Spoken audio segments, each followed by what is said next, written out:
호랑이가 없는 굴에 여우가 왕이라는 말이 있습니다. 요즘 저희 집 사정에 딱 맞는 글귀인 것 같습니다. 큰아이가 이제 고등학교를 가면서 평일에는 기숙사에서 생활을 하다 보니 둘째 아이가 물 만난 고기 마냥 아주 힘이 났습니다.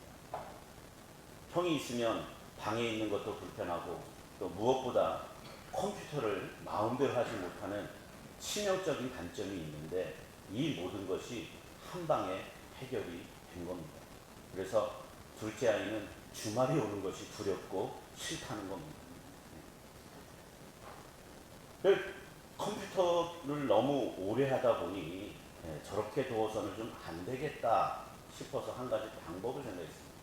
내가 무조건 컴퓨터 게임만 하는 게 아니라 우리가 이렇게 예배를 드리고 제가 설교한 그 내용을 너튜브에 이렇게 영상으로 올리는 그런 편집 이런 것들도 잘해요. 그리고 그런 어떤 일러스트 이런 작업들도 잘하고요. 근데 이제 대부분은 거의 게임하는데 많은 시간을 소비를 하고 있죠. 그래서 제가 어느 날 영어 문제집을 주면서 네가 매일 정해진 양을 공부를 하면 컴퓨터를 마음껏 해도 된다. 이런 모종의 거래를 좀 했습니다. 나름대로 뭐 지금 공부를 못하는 건 아니에요. 학급에서도 뭐 잘하는 아이로 이렇게 좀 평판이 돼 있나 봐요.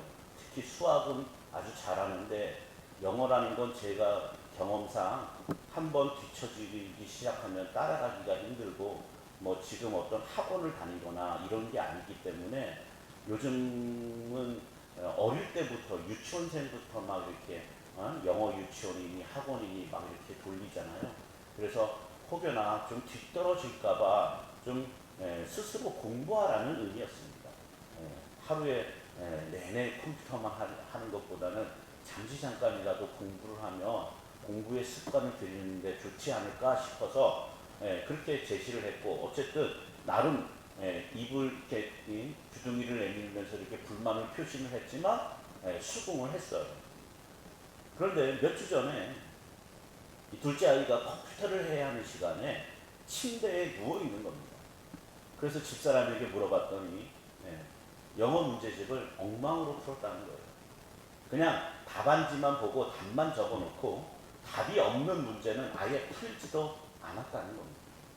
그래서 집사람이 핸드폰도 압수를 하고 컴퓨터 게임도 제지를 한 것이었어요.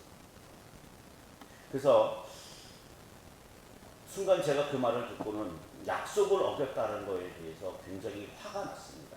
그래서 회초리를 들어야 되나 요즘은요 내 자식도 회초리 들면요 경찰서로 가야 된대요.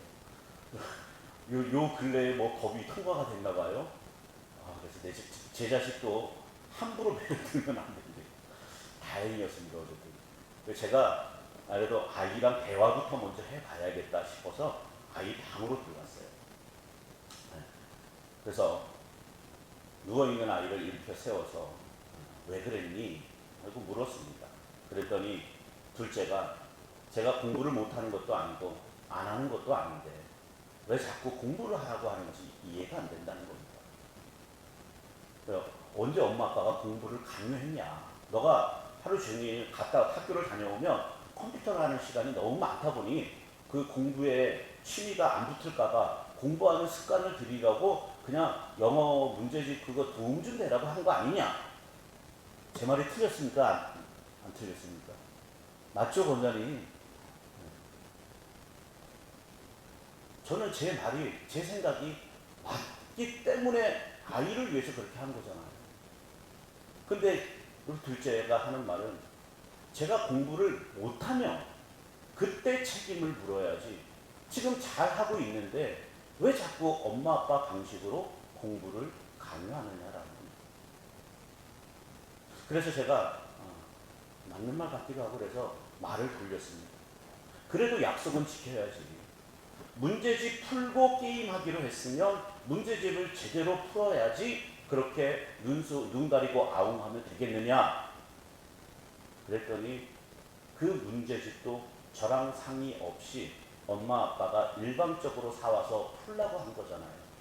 만일 제가 동의를 했으면 저도 약속을 지켰을 겁니다.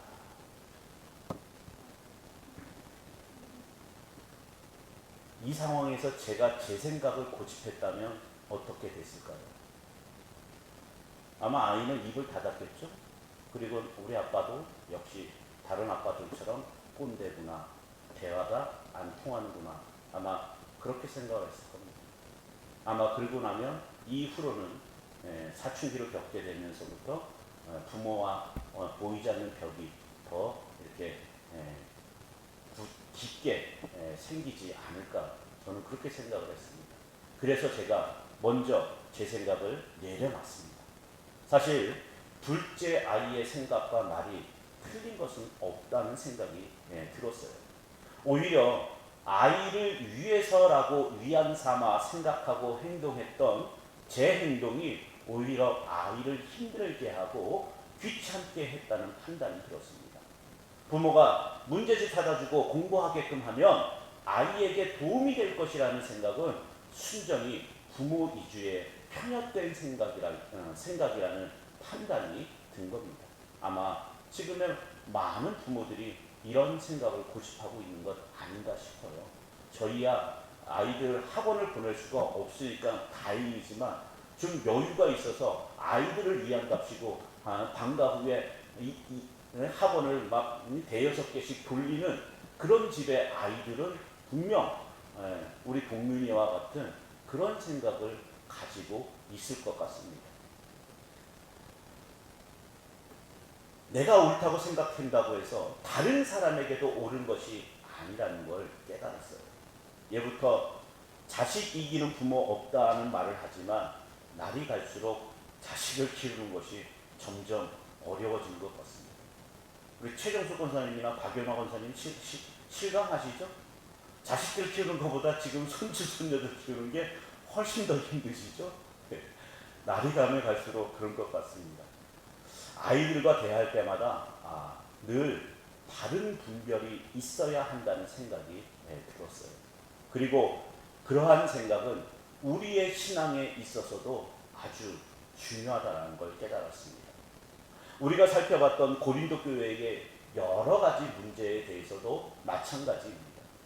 우선 우상 제물의 문제와 연결하여 생각해보면 우상은 아무것도 아니고 따라서 우상 제물 역시 아무것도 아니기 때문에 먹을 자유가 있습니다. 이 지식으로 우상 제물을 먹는다고 해서 잘못이 아닙니다. 오늘 초복인데 어떤 분은 삼계탕을 드실 수 있고 어떤 분은 염소탕도 드실 수 있고 어떤 분은 보신탕도 드실 수 있습니다.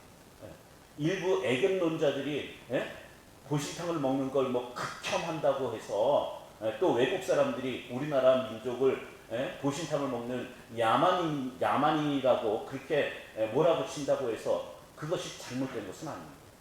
먹을 수 있는 사람은 먹으면 되는 겁니다. 하지만 지식의 정당함을 앞세워서 우상 제물을 먹지 못하는 것을 잘못된 것으로 지적한다면 그건 진리를 전하고자 하는 것이 아니라 자기의 옳음을 고집하는 것 뿐입니다. 오늘 본문 23절과 24절에 바울이 모든 것이 가하나 모든 것이 유익한 것이 아니요 모든 것이 가하나 모든 것이 덕을 세우는 것이 아니니 누구든지 자기의 유익을 구하지 말고 남의 유익을 구하라 라고 말씀을 합니다. 바울은 모든 것이 가하지만 유익하지 않은 것도 있으니 너희 자신에게 무엇이 유익한지를 먼저 생각하라 이런 의미로 이 말을 하는 것이 아닙니다. 바울은 자기의 유익이 아니라 남의 유익을 염두에 두고 말하고 있는 거예요. 내가 모든 것을 할 수 있다 하여 그 모든 것이 남에게 유익한 것은 아니라는 뜻입니다. 그러므로 성도는 모든 것이 가하다라는 이 자기 자유에 충실해야 하는 것이 아니라 남의 유익을 먼저 구하는 것으로 자유의 의미를 생각해야 합니다. 이런 점에서 기독교인들은 성도됨에 대해 많은 곡해를 하고 있습니다. 믿는 사람이라면 믿지 않는 사람보다 더 바르고 착하게 행동해야 한다라고 생각을 합니다. 도덕적으로나 윤리적으로 본이 되는 행동을 보여야 성도다운 것으로 생각을 하는 겁니다. 특히 목사 스스로나 목사를 바라보는 다른 사람들의 시각은 더더욱 이러한 생각을 가중시킵니다. 지난주에 후배 목사님이 전화를 걸어왔습니다. 큰아이가 7살인데 유치원에서 친구가 밀어갖고 계단에서 굴렀다는 거예요. 여기저기 타박상을 입고 다리는 실금이 가서 반깁스를 했다는 겁니다. 그러면서 하는 말이 다치게 한 부모가 전화도 안 하고 오히려 전화를 해도 안 받는다는 겁니다. 그러면서 목사인 제가 먼저 따지고 드는 것 같아서 어찌할 바를 모르겠다는 겁니다. 목사만 아니었어도 할 말을 하겠는데 그쪽에서 어린이집에서 그쪽 부모가 목사인 걸 아니까 할 말을 못하겠다는 겁니다. 정말 이 목사님의 생각처럼 아무 말 안 하고 무조건 참는 것이 남의 유익을 구하는 걸까요? 그것이 목사의 덕목이고 성품이어야 합니다. 먼저 바울이 남의 유익을 구하라고 말하는 이유가 무엇일까요? 자기 유익을 구하는 것보다 남의 유익을 구하는 것이 기독교인의 덕목이고 하나님의 사랑을 보여주는 신앙적인 행동이기 때문일까요? 그렇다면 바울 역시 인간의 행동에 연연하는 존재일 뿐입니다. 신앙은 옳은 행동을 하는 것이 아니라 바울의 말대로 남의 유익을 구하는 것으로 평가됩니다. 그런데도 우리는 옳은 행동을 하는 것으로 자기 신앙을 확인하고 싶어 합니다. 이것이 신앙에 대한 우리의 이해가 잘못되어 있다는 증거입니다. 남의 유익을 구하라는 말을 오래 하게 되면요, 남을 돕고 남에게 이익이 되는 일을 하라는 뜻으로 받아들이게 됩니다. 이 말은 상대적으로 내가 손해를 감수해서라도 다른 사람을 먼저 생각하라는 그런 뜻으로 비춰질 수가 있다는 겁니다. 그래서 듣기에 왠지 불편하게 들릴 수밖에 없어요.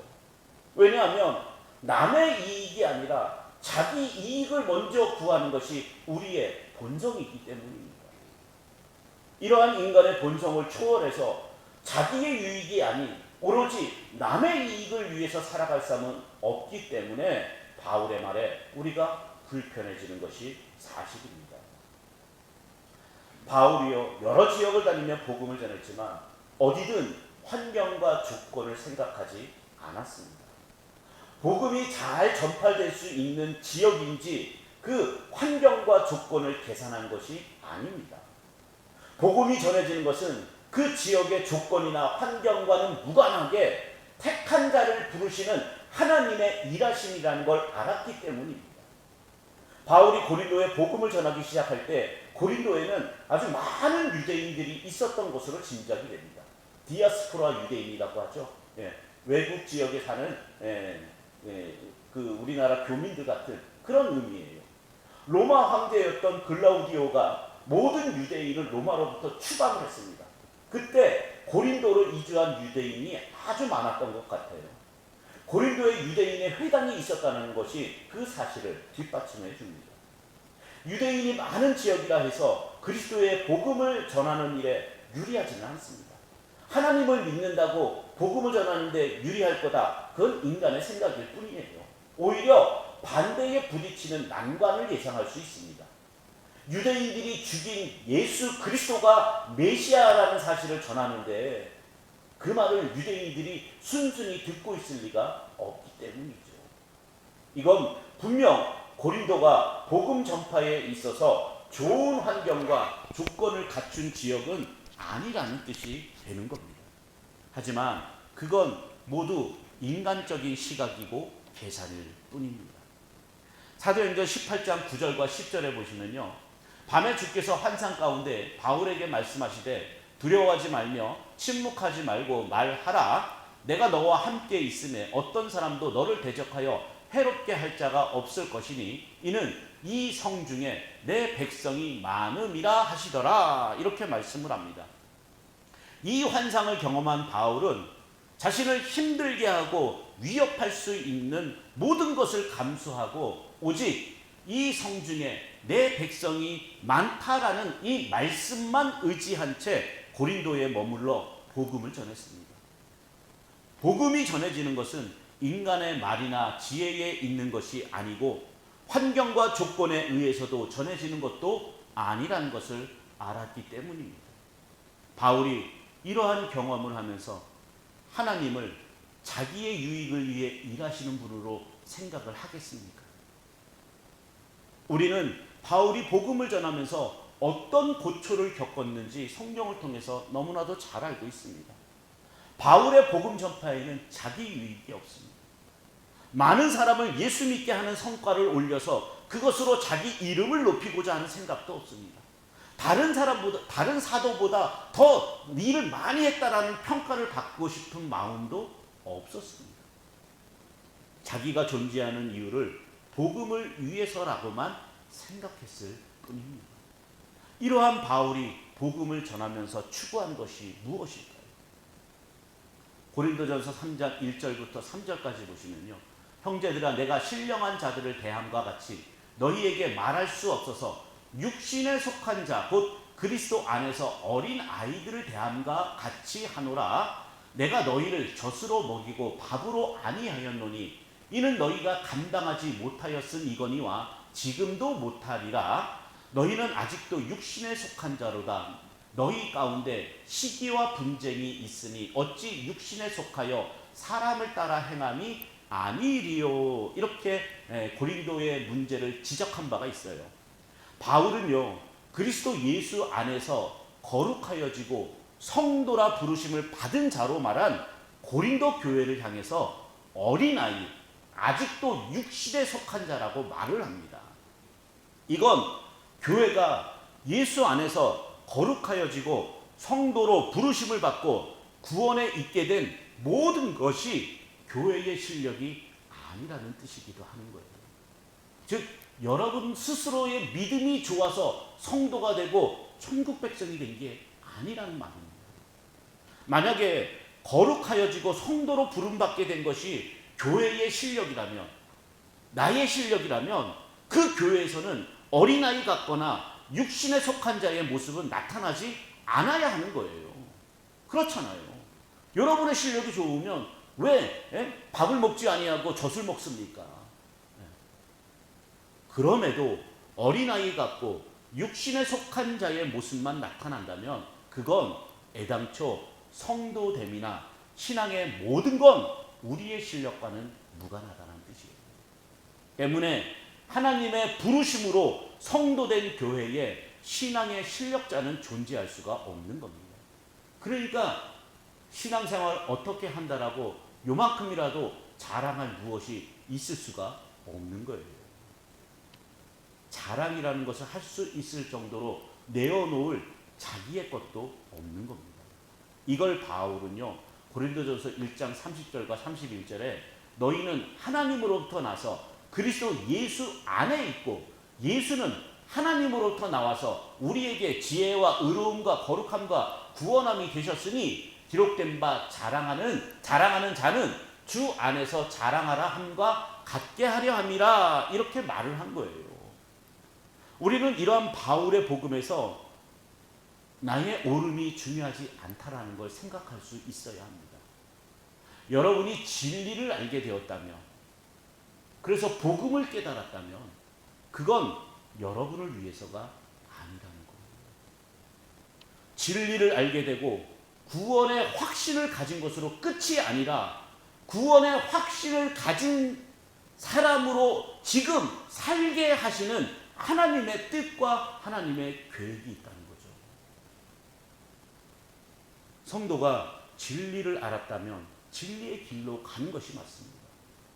십자가가 구원이요 거기에 생명이 있다는 것을 알았으면 그 길을 가는 게 맞아요. 알면서도 안 가는 건 그거는 진리의 길을 가는 게 아니죠. 하지만 그건 말씀드린 것처럼 나의 옳음을 위해서가 아니라 진리의 길로 감으로써 그 진리가 다른 사람에게 전해지고 그 사람 역시 진리의 길로 오게 하기 위함입니다. 이것이 그 사람에게 유익이 되는 거예요. 내가 손해보면서 그냥 내가 떡 한 덩이 먹을 수 있는 거 그거 그냥 포기하면서 다른 사람 먼저 생각하고 먹여주는 거 그게 남의 유익이 아니에요.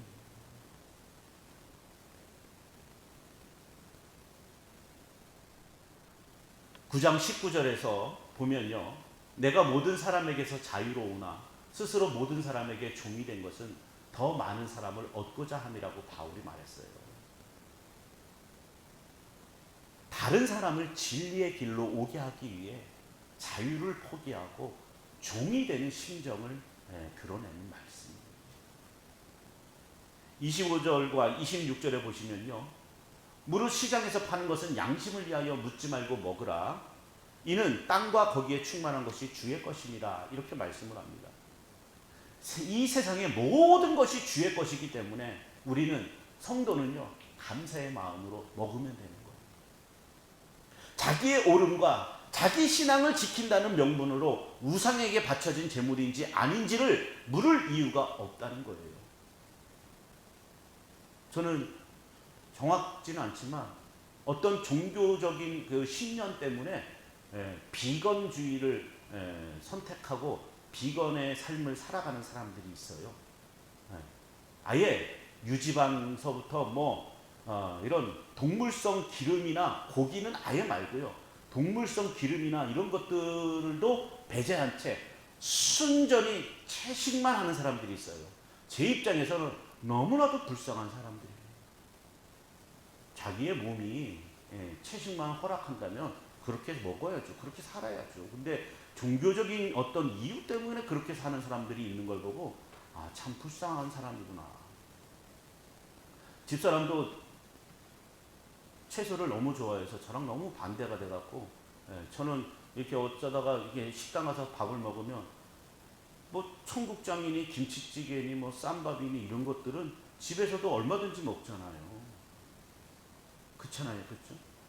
그러면 집에서 잘 먹기 힘든 고기나 이런 걸 먹으러 가야죠. 근데 참 그런 걸 저한테만 맞춰주니까 요즘에는 제가 그래서 채식 뷔페라고 하는 데가 저 주도 노은 쪽에 하나 있더라고요. 갔어요. 그랬더니 정말 다 풀떼기만 있더라고요. 그걸 왜 그 돈 주고 먹는지. 그런데 거기서 눈길을 끄는 게요. 콩고기가 있어요. 식감과 모양은 고기인데 콩으로 만들었다는 거죠. 대체 그게 뭐 하는 짓이에요, 이게? 차라리 고기를 먹지. 고기를 먹고 싶으면서 고기의 식감을 느끼고 싶으면서 콩이라는 위안을 삼는 거잖아요. 저는 그렇게 안 살았으면 좋겠어요.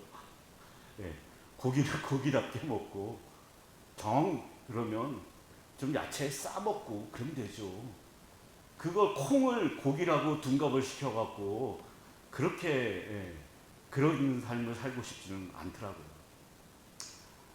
고린도전서 13장 5절을 보면요. 사랑에 대해서 말씀을 하죠.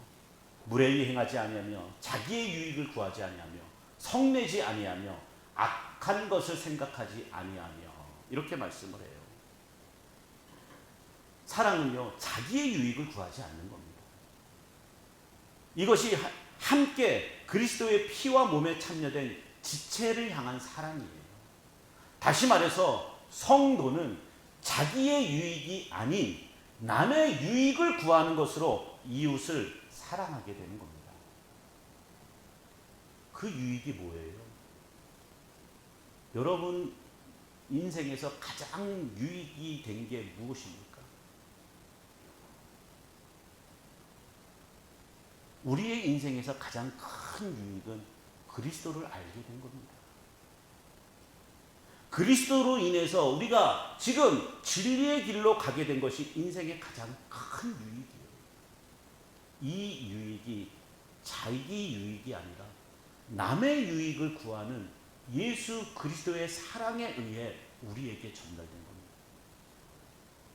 거룩할 수 없는 우리를 거룩한 자가 되게 하기 위해 자기 목숨을 버리신 사랑으로 거룩한 성도 하나님의 아들이 된 거예요. 그러므로 성도가 하나님을 아버지라 부르는 것은 단순히 기독교인으로서의 고백이 아니라 자기를 버리신 예수님의 은혜와 사랑에 감사하는 마음에 의한 것이어야 합니다. 신앙은 자기의 옳음을 증명하는 것보다 남의 유익을 구하는 것으로 나아가야 한다라고 제가 말씀을 드렸어요. 하나님은 여러분으로 하여금 자기 신앙을 확인할 수 있는 극적인 경험을 하게 하시는 것이 아니라 남의 유익을 위한 도구로 사용하신다라는 거예요. 이것이 하나님의 능력이고 하나님의 선하심이라는 걸 믿는 것이 바로 신앙입니다. 이처럼 신앙 세계는 항상 우리의 생각을 초월해 있다는 점을 잊지 않아야 합니다. 신앙은 하나님이 택한 자를 부르시기 위해 나를 부르셨고 나를 도구로 사용하신다라는 것을 믿는 겁니다. 이 믿음이 여러분을 남의 유익을 구하는 길로 가게 하는 거예요. 그래서 우리가 일부러 기독교인으로서 성도로서의 성도됨이나 그 덕목을 보여주기 위해서 억지로 참고 억지로 겸손한 척하고 억지로 인내하는 척하는 게 아니에요. 진리를 깨닫고 복음을 깨달았으면 내가 왜 존재하는지를, 그리고 나에게 이 믿음의 지체들을 왜 허락하셨는지, 또 나에게 우리 최장도 권사님이 오늘 기도하신 것처럼 내 이웃의 지체들을 왜 허락하셨는지를 알게 되는 겁니다. 나를 부르셔서 내가 깨닫게 된 그 나의 유익을 통해 다른 누군가가 그 유익을 얻고 그리스도를 알게 하기 위해서 하나님이 나를 부르시고 나를 도구로 선택하셨다는 거예요. 그래서 나의 유익을 깨닫게 되면 내가 다른 사람의 유익을 위해 존재하는 그런 하나님의 도구라는 걸 알게 되는 겁니다. 깨닫게 되는 거예요. 그러면 하나님 뜻에 순종할 수밖에 없는 거예요. 그것이 바로 성도의 삶이고 신앙이라는 겁니다. 성도는요, 우리를 용서하신 하나님 사랑에 이끌림 받습니다. 사랑은 사랑으로 이어져야 하는 거예요. 이 사랑에 의해서 자기의 유익이 아닌 남의 유익을 찾게 되고 구하게 되는 겁니다. 이것이 성도된 우리가 가야 되는 진리의 길입니다. 진정 우리가 지체의 유익을 위해 지금 존재하고 있는가를 되돌아보는 은혜의 시간이 되시기를 주님의 이름으로 축원을 드립니다.